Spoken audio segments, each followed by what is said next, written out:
हिंदू आस्था के अनुसार मान्यता है कि पितृपक्ष के 15 दिनों के दौरान वंशजों को आशीर्वाद देने के लिए स्वर्गवासी पितरों की आत्मा धरती पर आती है। नमस्कार दोस्तों, हमारे श्री कृष्ण ज्ञान गंगा चैनल में आपका स्वागत है।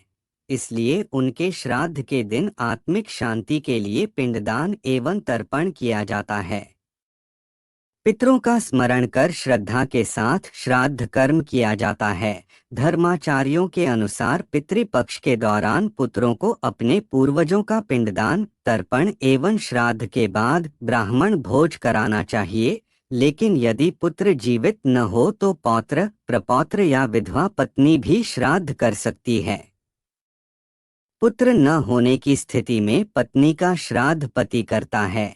यदि पिता के एक से अधिक पुत्र हैं तो सबसे बड़े पुत्र को ही श्राद्ध करना चाहिए। यदि सभी भाई अलग अलग रहते हैं तो सभी अपने अपने घर में श्राद्ध कर सकते हैं।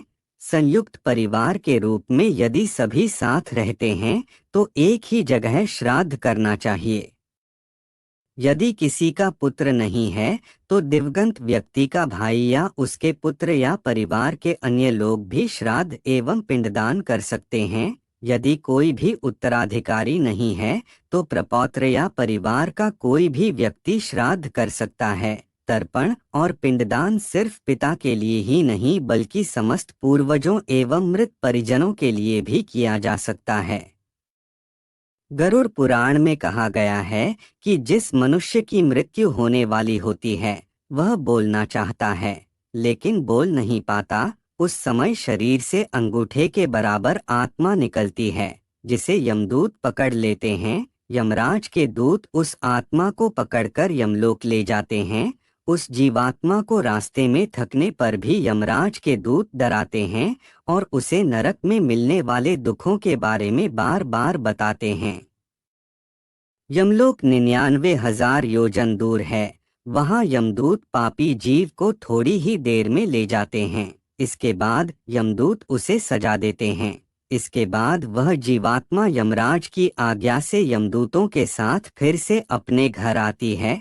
घर आकर वह जीवात्मा अपने शरीर में पुनः प्रवेश करने की इच्छा करती है, लेकिन यमदूतों के बंधन से वह मुक्त नहीं हो पाती और भूख प्यास के कारण रोती है। पुत्र आदि जो पिंड और अंत समय में दान करते हैं उससे भी उसकी तृप्ति नहीं होती। पुराण के अनुसार मनुष्य की मृत्यु के बाद 10 दिन तक पिंडदान अवश्य करना चाहिए। पिंडदान से ही आत्मा को चलने की शक्ति प्राप्त होती है। शव को जलाने के बाद मृत देह से अंगूठे के बराबर का शरीर उत्पन्न होता है। वही यमलोक के मार्ग में शुभ अशुभ फल को भागता है। यमदूतों द्वारा 13वें दिन आत्मा को पकड़ लिया जाता है। इसके बाद वह भूख प्यास से तड़पती हुई यमलोक तक अकेली ही जाती है। 47 दिन लगातार चलकर आत्मा यमलोक पहुंचती है। आपको हमारे द्वारा दी गई जानकारी कैसी लगी हमें कमेंट में अवश्य बताएं। वीडियो को अंत तक देखने के लिए आपका बहुत बहुत धन्यवाद।